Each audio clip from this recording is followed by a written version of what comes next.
Hello বন্ধুরা, welcome to my channel. আজকে আমি বানিয়েছি নারকেল দিয়ে ঘুগনি।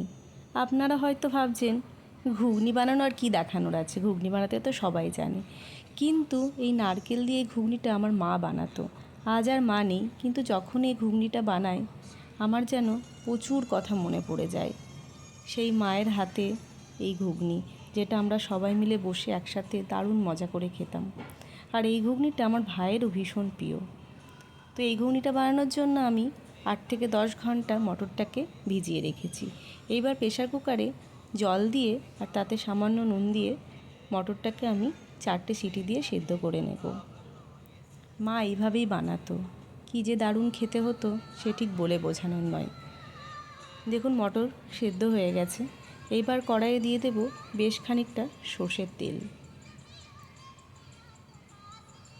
সর্ষের তেল গরম হয়ে গেলে এরকম আলুগুলো যেগুলো কুচিয়ে রেখেছি সে আলুগুলো দিয়ে দেব। তাতে দিয়ে দেব অল্প একটু নুন আর হলুদ দিয়ে ভালোভাবে আলুগুলোকে হালকা লালচে করে ভেজে নেব। ভেজে আলুগুলোকে তুলে নেব। এবার ওই তেলেই দিয়ে দেব পেঁয়াজ কুচি। পেঁয়াজ কুচিগুলোকে হালকা বাদামি রঙের করে ভাজবো। দেখুন হালকা একটু বাদামি কালার এসেছে। এইবার দিয়ে দেবো টমেটো কুচিগুলো। এবার টমেটো কুচি আর পেঁয়াজ কুচিকে ভালোভাবে নেড়ে চেড়ে নেব। এইবার দিয়ে দেবো 1 চামচ রসুন বাটা, আদা বাটা আর লঙ্কা বাটা দিয়ে ভালোভাবে মশলাটাকে কষে নেব। মশলাটা কষতে কষতে দিয়ে দেব নুন, হলুদ, জিরে গুঁড়ো, ধনে গুঁড়ো দিয়ে ভালো করে আবার মশলাটাকে কষতে থাকবো। মা ঠিক এইভাবেই বানাতো। দিয়ে দেব কাশ্মীরি লঙ্কার গুঁড়ো দিয়ে ভালোভাবে মশলাটাকে আবার কষতে থাকবো। এবার দেখুন মশলা থেকে বেশ তেল ছেড়েছে। এইবার আলুগুলো দিয়ে দেব। দিয়ে ভালো করে আবার আলুর সাথে মশলাটাকে মিশিয়ে নেব। দিয়ে দেব টেস্টের জন্য অল্প একটু চিনি।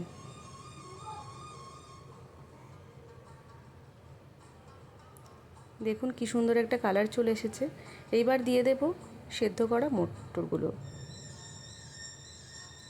মটরগুলো দিয়ে ভালোভাবে মশলার সাথে মিশিয়ে নেব।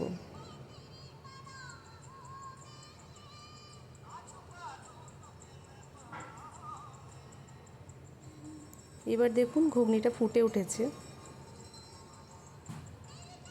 এইবার দিয়ে দেব নারকেল কুচিগুলো। বেশ কিছুটা নারকেল কুচি দিয়ে দেব। তারপরে দিয়ে দেব অল্প একটু ভাজা মশলা। এই ভাজা মশলাটা হচ্ছে গোটা জিরে, গোটা ধনে, শুকনো লঙ্কা আর দারচিনিকে শুকনো খোলায় একটু ভাজা। আপনারাও এই ঘুগনিটা ট্রাই করতে পারেন, খুব ভালো হবে। আর আমার এই ঘুগনিটা যদি ভালো লাগে তাহলে কমেন্ট বক্সে জানাবেন কীরকম হয়েছে।